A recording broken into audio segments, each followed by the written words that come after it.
Welcome to Daddy and Dad. It is so lovely to see you.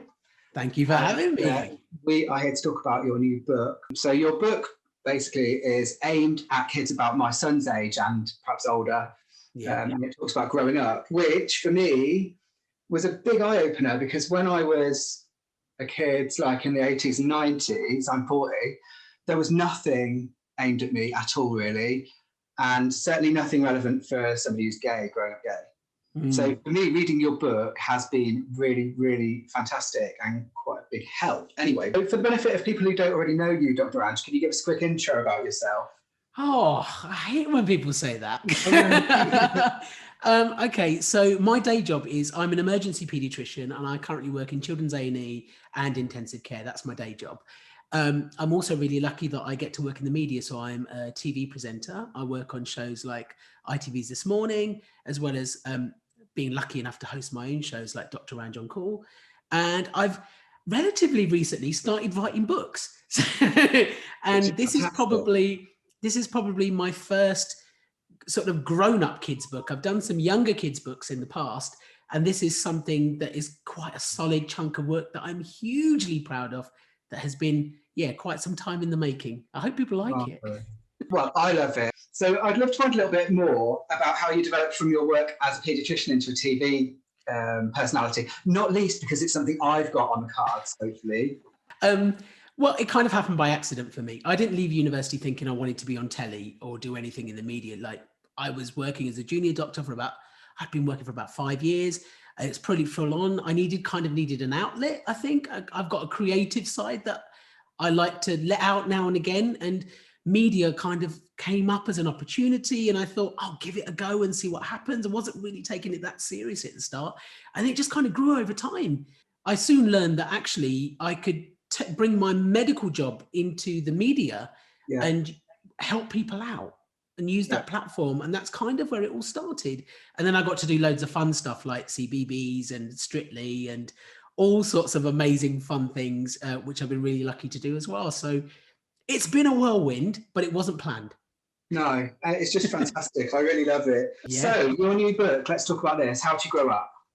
It's the first book of its kind that I've ever come across that speaks exclusively to boys, which of course is like hugely relevant to us and most of our audience as well. Do you think boys struggle to find engaging information about growing up elsewhere? There are lots of great books out there that speak to young boys. There's even more stuff out there for young girls, quite rightly so, because everyone goes through challenges. But it felt like there was a bit of a gap between sort of, early teen years going into that teenage phase where your mind and body are changing, the world around you is changing. And we needed something that was up to date and spoke to boys and anyone that is interested in the challenges that boys go through or identifies as a boy right now. And that's what I kind of wanted to address. I wanted it to be the book that I needed when I was growing up, pour myself into it and everything that I've learned personally and professionally, but also address that need that so many, I think, young boys and their parents and carers have right now. I personally feel after reading it that your book has arrived at like the perfect time, because lockdown is like a really lonely time for kids, particularly boys. And when they're heading into puberty, it's quite a scary time. And they're not going through these changes together like they normally would do, where you can sort of banter off each other and work through it together. And so did you consider that sort of timing element when you released your book now? Well, I didn't envisage there was going to be a pandemic and a lockdown, that's for sure. So This book was actually finished at the start of 2020. And we were just going into the whole coronavirus pandemic at that stage. So I didn't know that was about to happen, really. I guess it was in the early stages. And I feel like it is possibly quite pertinent because I want it to be that peer support that you would normally get from your friends and colleagues and comrades. I wanted it to be that, to some extent, that reassuring, friendly voice. At the same time, I feel like because young people are spending so much time online now, I feel like the challenges that the online world faces are quite relevant. And there's an entire chapter on that in the book about dealing with some of the fallout from that, being safe and being responsible. So I think part of that has been by fluke, that it just has come along at the right time. But a lot of these issues have been around for a very long time. And I feel like they're quite universal for many young people. growing up in puberty when I was a kid was taboo and information was really limited. Yeah. And the information we were provided back then was completely irrelevant to me and almost entirely focused on like reproduction.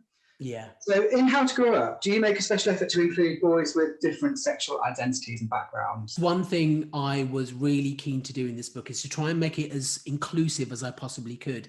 And I talk about inclusivity on the basis of, we talk about gender identity, we talk about sexuality, we talk about culture and, you know, your racial background.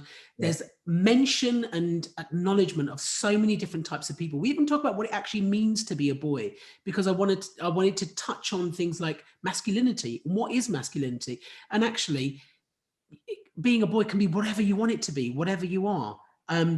So we do touch on that a lot, and I wanted it to be inclusive from that perspective.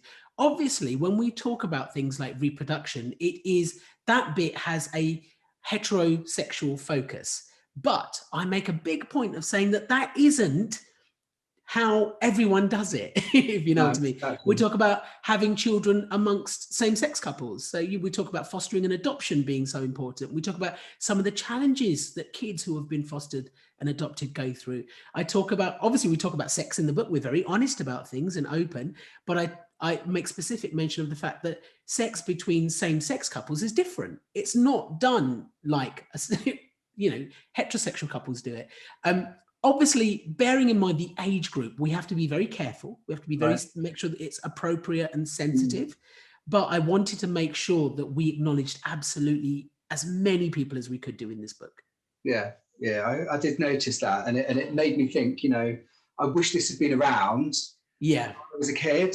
But the one thing I will say though is I feel like we can't address everything in this one book either. Like, relationships for LGBT plus young people, identity and things like that. I feel like they're books in their own right.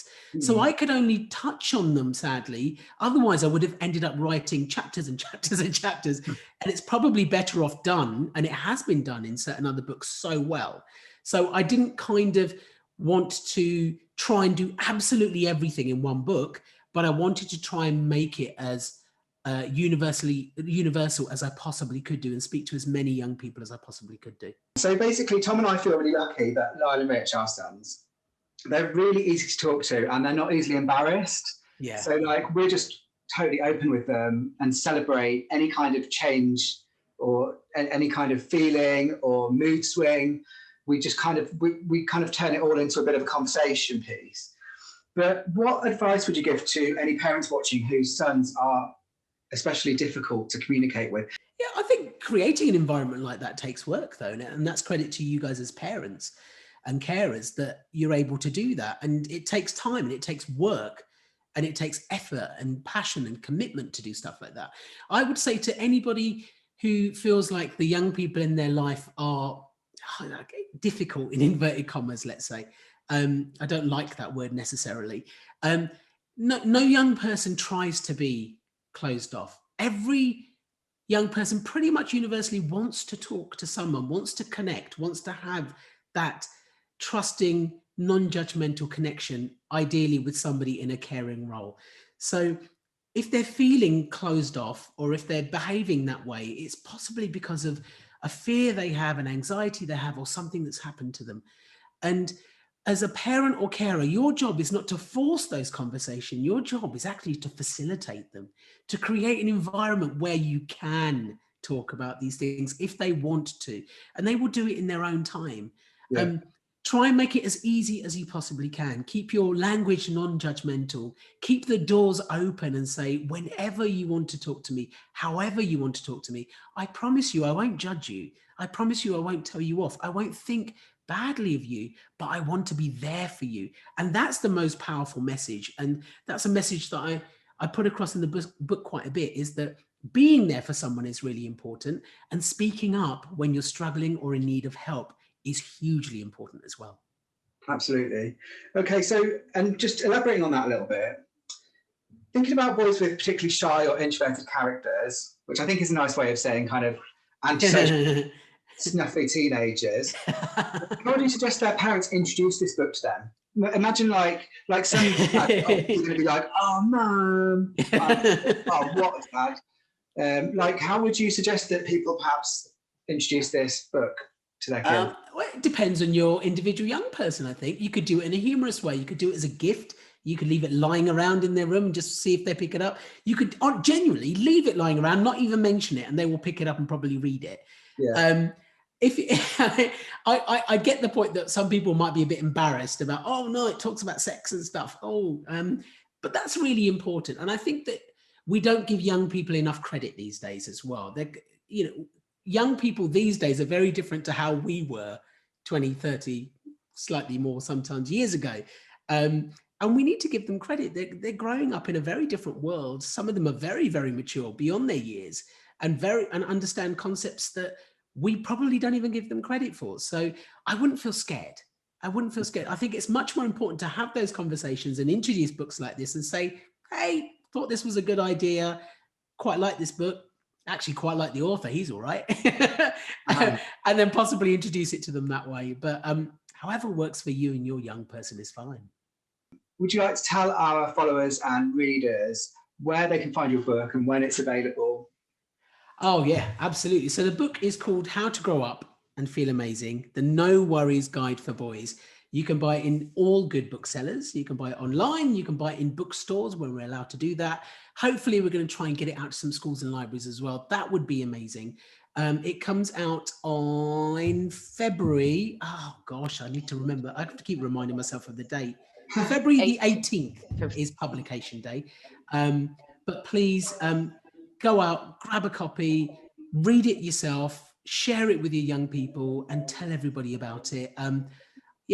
I think everyone deserves to grow up happy and healthy and feeling confident and inspired about who they are and love who they are. And that's what I'm trying to get across. Fantastic. Well, I'm lucky enough to have had a sneak preview of the book. And for me, it has addressed a few issues that I was struggling to work out how to address with boys, not least about family and mental health, because of course their identity being adopted and because they know they're adopted is something that's really prominent for them. So it's been a real eye-opener and very helpful. I mean, I can't wait for boys to read it. Let me know how they get on. Let me know what they think. Yeah, absolutely. I'll get them to do a little review for you. Brilliant. Thanks ever so much for your time, Dr. Ranj. Thank you so much.